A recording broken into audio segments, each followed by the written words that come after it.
Good morning, everyone. Thanks for waking up with the Valley today. I'm Lisa Bedell here with Jordan Schreier. We're just getting started with our nonstop news and weather to the top of the hour to help you plan your day. We start with a breaking news alert. One man is facing charges after a traffic stop that ended with an officer in the hospital early this morning. The incident started right around 1 a.m. after an officer pulled over a car in the 4300 block of 9th Avenue Circle South.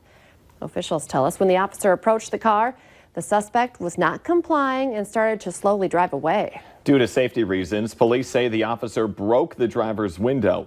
The officer and the suspect were then taken to the hospital for minor injuries. Police do not believe alcohol was a factor. Other breaking news this morning, the Bemidji Police Department is asking for your help in finding a missing 20-year-old woman.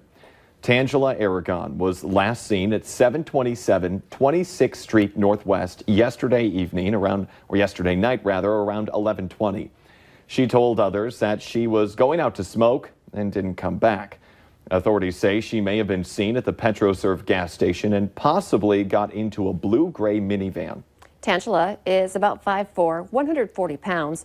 She has brown eyes and black hair. She was last seen wearing a black hooded sweatshirt and shorts.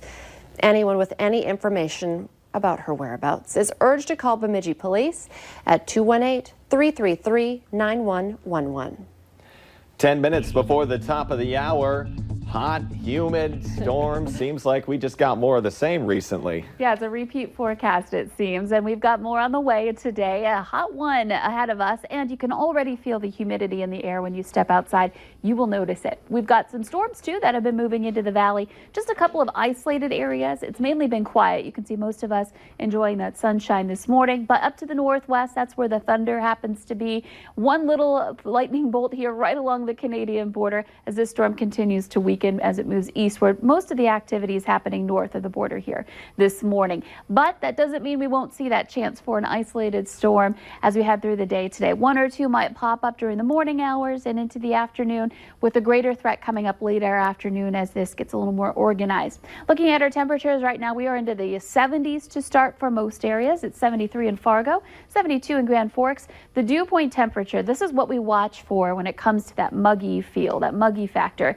And when we hit the 60-degree mark, we start to notice it, but once we get to 70, it really does feel oppressive, and most of us are starting off our day in that 70-degree range. So be ready for some humidity today. We've got good visibility in the east. Out west, it's been lower because of some fog and just all that haze from the moisture that we have in place. So through today, most of the morning hours should stay on the dry side. We know that we have a couple of isolated areas of rain out there, though. Temperatures on the rise will hit the upper 80s to some low 90s this afternoon. Heat index values reaching that 100-degree range for us in the valley, especially in the south where we get to that 90-degree mark. And our hour-by-hour planner shows that chance for some storms, especially in the east this afternoon and evening before they quickly move on. But we can't rule out rain and thunder anywhere in the valley today. Greatest risk will be in the east for some severe weather. We're under a slight risk there with all modes possible. And in your 7-day planner, you can see we're going to be into the 80s all week and a chance for some storms through much of our work week this week, and feeling that moisture in the air continuing today and throughout the rest of the week. Time now for traffic. Let's check in with the newest addition to the valley today, Devin Fry. Thanks again, Lisa. Now, we started our morning commute on the I-29, so I figured why not check in on the other interstate, the I-94. Now, things have gotten a little bit more congested, only in like the amount of cars that are on the road. Let's flip that. There we go.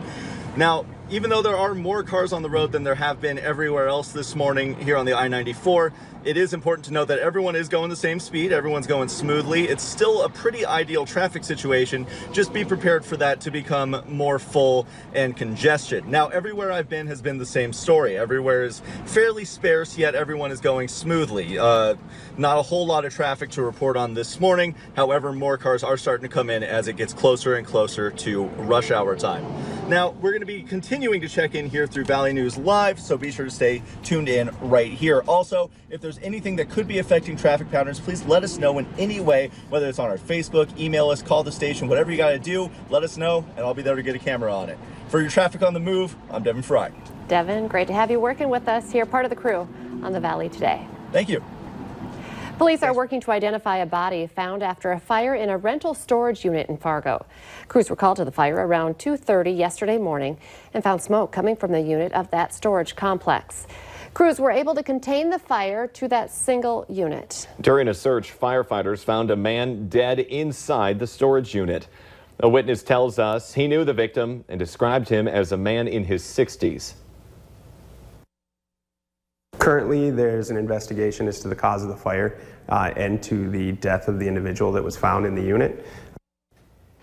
The man is believed to have been living at that storage unit. Damage to the unit is estimated at about $15,000. Officials confirmed that at least one firefighter was taken to the hospital for heat-related injuries after a fire at Bush Agricultural Resources in West Fargo. Officials say crews were on the scene for about 18 hours on Saturday. They say it was a challenging firefight as the elevator had limited access and was extremely unstable. Firefighters were able to quickly knock down the initial fire, but they stayed on scene to take care of hot spots. There's no word yet on what caused that blaze.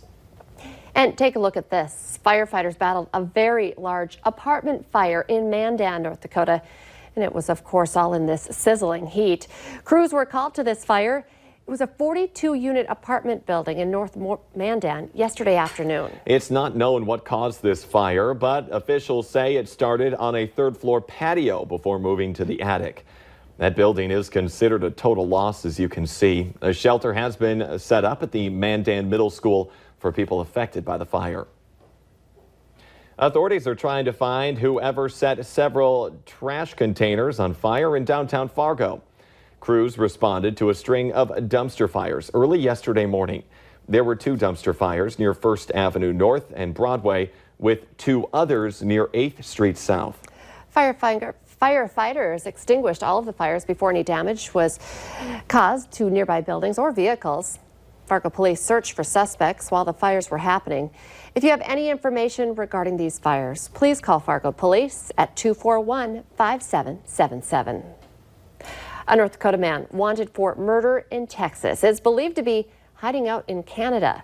Authorities say 27-year-old Derek Wissenand crossed the Canadian border near the week of June 24th before traveling to Winnipeg and possibly eastern Canada. According to a Facebook post from the Cavalier County Sheriff's Office, Wissenand's vehicle was recovered northwest of Walhalla, only 2 miles away from the Canadian border.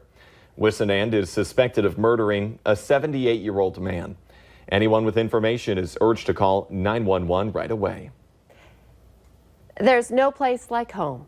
One of the most memorable quotes from The Wizard of Oz. And now that movie is turning into a live local musical. In the Valley today is Abby Furchner joins us this morning with more. Hi there, Abby.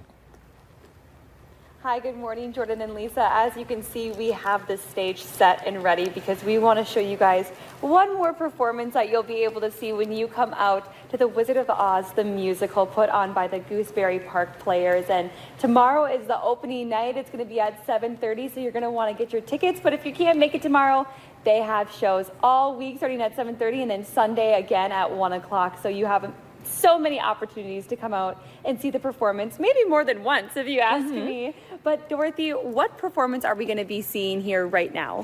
Well, our next performance is If I Only Had a Brain, which is when Dorothy begins her journey down the yellow brick road and first meets the Scarecrow. Oh, best part. Here we go. Okay, I'm going to step aside and let them do their thing.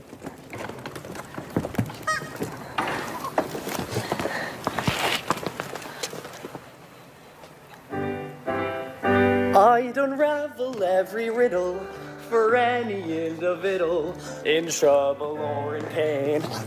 Whoa! With the thoughts you'd be thinking you could be another Lincoln. If I only had a brain. Oh, I could tell you why the ocean's near the shore. You could think of things you've never thunk before. And then I'd sit and think some more. I would not be just a nothing. My head all full of stuffing, my heart all full of pain. I would dance and be merry. Life would be a ding-a-dairy if I only You're so had good. a brain. I have been smiling ear to ear I the know. entire time they've been doing that performance. They're so phenomenal. I've seen productions they have put on before, and It is spectacular. Love 10 it. out of 10 recommend. Abby Furchner and the cast of The Wizard of Oz. Thank you very much this morning. Let's get our answer now to our question of the morning on Facebook. Here's today's question. There are 3 days each month where the average person just doesn't want to go to work. Because of what? The answer is they hate all of their clothes. Remember, you can take part in our question of the morning on our Facebook page. Go ahead and join that conversation. And for some folks, they might want to change up their wardrobe today and have a rain jacket on. Well, I don't know if it's a change up, right? We've had so much rain lately. But yeah, we might need that jacket on top of maybe a tank top because it's going to be hot out there too. We're looking at temperatures into the upper 80s to some low 90s today. The potential for some storms too as we head into the afternoon and evening, especially in the east as well. Some of those could be strong, so something to keep in mind here. Looking at your radar right now, there have been a few showers moving through, but overall starting the day on a quiet note. The Today Show and CBS This Morning are just about to start, but the Valley Today rolls on. You can join us for more live up-to-the-minute news and weather right now on the Fargo CW.